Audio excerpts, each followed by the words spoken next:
Carla Estrada, nabubuking nga ba sa lihim ni Daniel Padilla at Catherine Bernardo?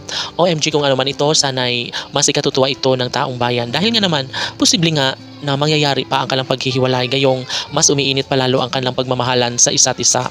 Sabi nga ni Carla Estrada na nalulungkot siya minsan ngunit nangingibabaw pa rin naman umano ang tunay at wagas sa pagmamahalan ni Catherine at Daniel na darating talaga ito sa punto na sila mismo ni Queen Cat at King Daniel ang magkakatuluyan at magsasama sa habang buhay.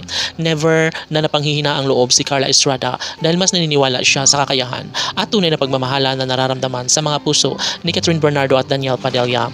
Maaaring magkaroon ng problema ang kanilang relasyon ngunit hindi umano siya naniniwala na darating ang tamang pagkakataon na mawalang saysaya ang lahat. Of course, mahal na mahal ni Catherine Bernardo si Daniel Padilla, yan ang pinakamasayang naaalala ni Carla Estrada at higit sa lahat, ito ang kanilang mga pangako na talaga nga namang nagbibigay saya sa taong bayan. Maaari na magkaroon ng pagbabago sa ngayon ngunit mas naniniwala ang lahat na kayang-kaya na patunayan ni Catherine Bernardo at Daniel Padilla ang laban sa kanilang relasyon. Sobra-sobra na ang pagtitiwala ng mga netizens sa relasyon ni Catherine at Daniel. Sobra-sobra na ang kanilang ekspektasyon na darating talaga ang tamang pagkakataon na gugulin din nila at may isakatuparan ang isang kasal na nararapat para kay Queen Catherine at King Daniel.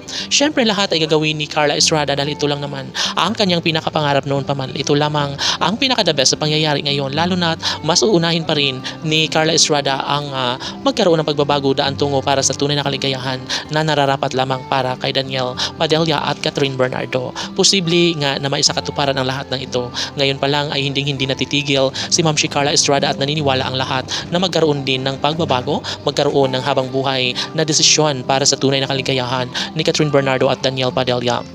Si Ma'am si Carla Estrada ay tila naiinis na nga minsan ngunit sadyang mas nangingibabaw pa rin ang kanyang pagtitiwala sa relasyon ni Daniel at Catherine. Mas umaapaw pa rin ang awa at pagrespeto at pagmamahal na talaga nga namang deserve rin ni Catherine Bernardo na makapiling at makasama niya habang buhay si Daniel Padilla. Maaaring babaliktad ang panahon ngayon ngunit darating din ang isang mabilis na pagbangon tungo sa tamis at nakakakilig na relasyon ni Daniel at Catherine. Maaari nga at syempre lahat naman ay mangyayari talaga ang kanilang pinakahinihintay na kasalan para kay Queen Cat at King Daniel. Syempre lahat naman ay kayang-kaya na maghintay at isa puso nilang sadyang tama nga siguro ang mga desisyon ni Carla Estrada na darating din talaga ang tamang pagkakataon na maikasal rin sa tamang panahon si Catherine Bernardo at Daniel Padilla.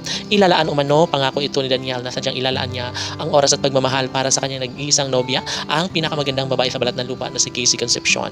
Siyempre, si Ma'am si Carla Estrada ay hindi na kaya pang talikuran ang lahat.